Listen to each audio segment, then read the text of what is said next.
Hey there, welcome to Concept Hunter. Today we're going to take a look at Glitch Lab, so let's get straight into it. This is a platformer that, well, tries to do something very unique every level, but sadly fails on execution, I feel.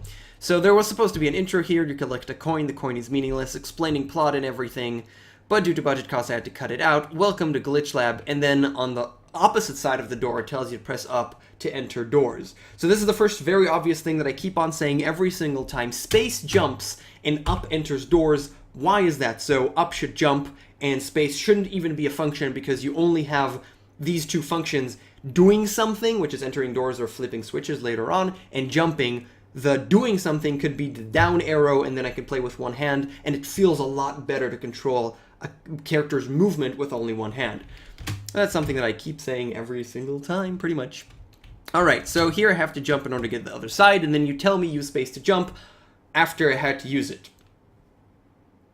Moving on, we're gonna just move on the switch and keep on going. So, and up for operating levers, and again, it's something that he tells me on the other side. Now, I just kept on moving right, and it kind of got stuck, and I noticed that it happens quite a lot, actually, that the controls get stuck. Before we actually continue with these, the controls are very odd, on top of just the space, and it comes to a state where I'm not sure if it's the intended glitch, or it's just how the controls are. When I actually pressed a directional button, it kind of moves a little bit afterwards. It's impossible for me to show you. You have to feel it for yourself and play the game. But it kind of moves a little bit after I stop pushing the button. It's really uncomfortable. And I wish it was a little bit more precise and concise. And another thing is the jump button. We get this in not every, but a very large amount of platformers where a small press would jump very little and a big press will jump very high.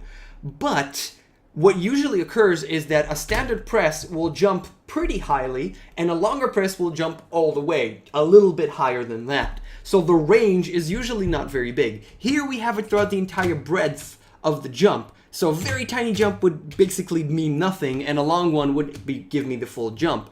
This is understandable. You might want to do this for game design and level design, and it might be an integral part of your game. But you have to pay attention to the fact that it takes away from players' control. When you have such a breadth of opportunity in the jump, okay, and it's quite a lot, it's very hard to determine exactly how much I need to press and exactly how much I want to press. That requires a very large amount of skill, and that might be something that you're looking for, but I'm not sure that you are looking for it here because there is one precision jump throughout the entire game. It's a short game. I played through it. There's one precision jump. And other than that, it just makes the jump kind of uncomfortable. So leave the window. You want to have a window because that's pretty good for a platformer, but make the window pretty small. Okay, relatively high jump and then highest jump. So up for operating levers, each level has a unique, that one just sticks around, has a unique bug which you have to use to get to the next level. Here it's an invisible platform. So I expected a unique bug. That's not something special. That's very, very, very standard. What we have here, on the other hand, is symmetry is beautiful. And if we jump to the, again, my control just kept on moving right for no reason. I'm assuming a bug and not a glitch. So I jump over there. This is a trap. Okay, so I have to die and actually restart by pressing space. I go over to the other side, and guess what? It's symmetrical, which is kind of obvious. But I can't reach the top. I can only reach the bottom. And then this is not a trap, it says, if you could read backwards. And actually, we got a very, very high jump now. Okay, still very low and all the way up. That's pretty cool. Symmetry is beautiful.